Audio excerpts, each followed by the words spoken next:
Good afternoon, evening, morning, whenever you're watching this.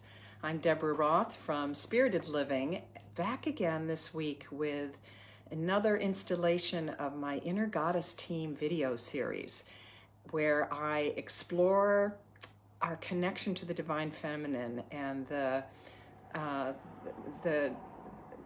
plea, the passion of how important it is to bring back the qualities of the Divine Feminine in our lives, to really help the world, to really bring us back to a place of peace and empathy and cooperation, which, boy, certainly seems not where we've been the last many years.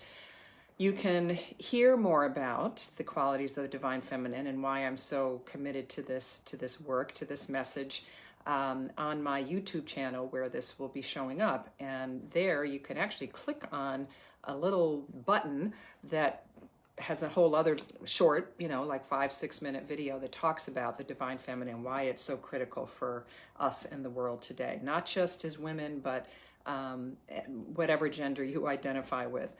So I invite you to check out the YouTube channel, subscribe to me there. Please leave comments. Let me know if there's any goddesses, especially those. I've hit on a lot of the big ones over the last 2+ years that I've been doing this, but definitely let me know if there's any that you would like to explore, and that, because I love going deep with this. So with that little bit of preamble, this week, it's kind of interesting. I had already decided that I wanted to do a series of different harvest goddesses, because this is the time of year, at least in the Northern Hemisphere, when we're celebrating the harvest. And one of those is the pre-Islamic goddess Al-Lat, A-L-L-A-T. And so here I am on Yom Kippur, which I knew yesterday. Yom Kippur is tomorrow. Oh, I'm doing my Inner Goddess Team video tomorrow.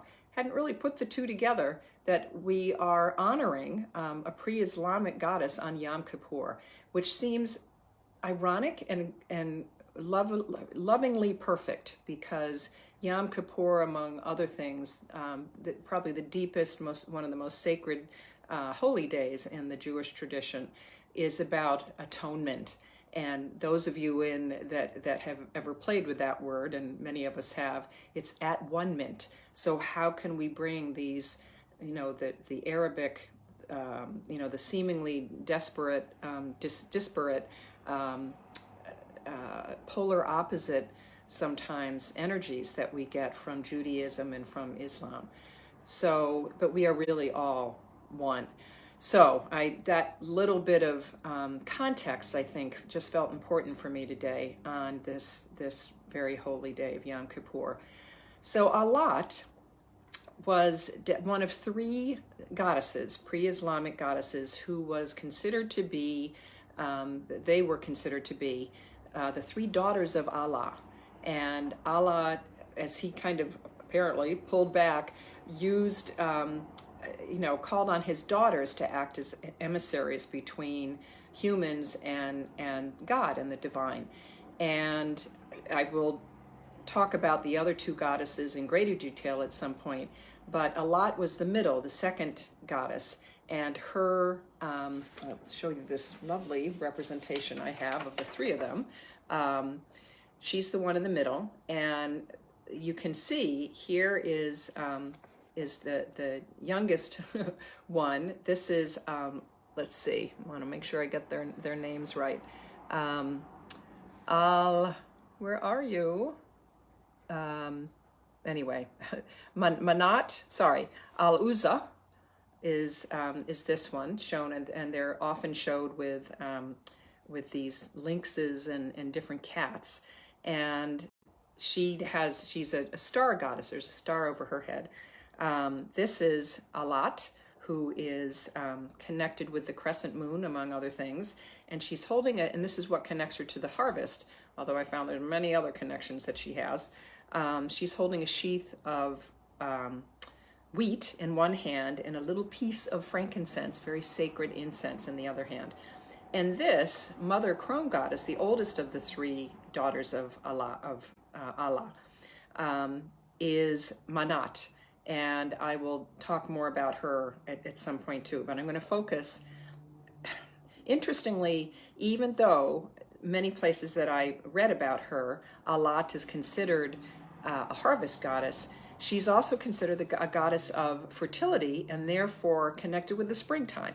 So with many of these images of the divine feminine, we kind of find out that there's so many, they have so many different connections and correlations that they really, and I say this anyway, they could be worshipped any time during the year, not just during the harvest. For instance, another thing that ties a lot with this time is that she's considered, along with Manat, she is considered to be a goddess that guides the dead and is found in cemeteries. So when families are ushering or are saying farewell to their loved ones who have died, Al-Lat is one of the ones who can carry them to that space.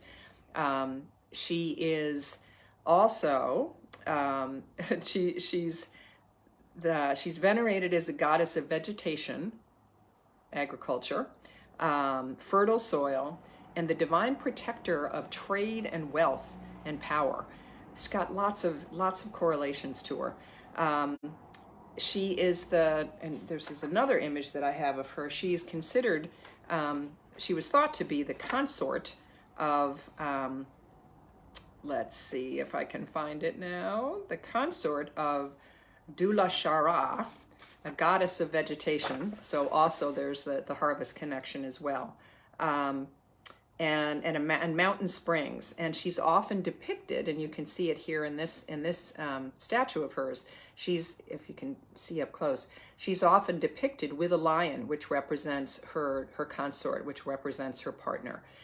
Now, one of the things that's interesting, yes, she has this fertility connection and all these other trade and agriculture connections, and the connection with being a guide for the dead, but she was actually celebrated. One of her big places of worship was at Taif near Mecca, which is a town near Mecca, in the form of a big uncut block of white granite. So that gave her this real earth connection. And her worshipers addressed her as the great goddess, as my lady. Women were required to appear to her undressed and to circle this big sacred rock, and then their wishes would be granted. I'm wearing white to represent the white granite that she shows that she is one of her personifications. But because of that earth connection, she was thought to be unshakable, unmovable. So when her people had the most solemn oath that they wanted to swear, they would swear it with the following words: by the salt, by the fire, by Al-Lat, who is the greatest of all. So it's a place you can call, you yourself can honor and respectfully Al-Lat by honoring the earth, by honoring whatever it is that you're harvesting this season. What is it that you have grown over the last many months, maybe since the springtime, that you want to celebrate, that you want to bring in and share with others? I mean, we in the United States know this is, we're a month and a half or so from Thanksgiving, but it is where the harvest energy begins. What's interesting is that apparently Muhammad originally requested people, really, dictated to people that they should be honoring these three daughters of Allah. And so they did. But then at some point in 600 AD or something, he required one of his warriors to destroy her idol, to destroy her temple, because he was told by God that it was no longer appropriate to honor her, which is yet another example, and I've talked about some other ones here, of how the patriarchy, how these patriarchal religions came in, and it very symbolic, very metaphorical for getting rid of the previously highly honored goddesses and images of the divine feminine, so that they could get the humans to be following them, usually by war, creating suffering. So it's kind of through painful rather than celebratory means. And then in so many traditions across the board and across the world, there are these stories, these myths of dragons coming in and wiping out the snake, which is, you know, the symbol of regeneration, a divine feminine symbol. There's so many like that. So this is yet another one in this pre-Islamic pantheon. I think that's probably all I'm going to say about her. Her symbol is the crescent moon. And if you remember, Al-Uzza hers is the star, and Manat is another moon. I think she was the Manat, who's the Crone goddess, the wise woman Crone goddess. It's the eldest sister. Was the full moon. So I've chosen one of my longtime chants that is, I don't speak Arabic, so I'm not even going to try, and didn't find any sort of song that I could even read that would help us to honor Al-Lat and her sisters. But this one I thought captured the connection that the three of them have to the heavens, to the cosmos. And it goes like this. Powerful moon of radiant light, weave us a web that spins the night, web of stars that holds the dark. She is the power that feeds the spark. And you can keep singing that, and then there's a beautiful counterpoint that goes to it that's actually used with some other chants that goes strand by strand, hand over hand, thread by thread, we weave the web.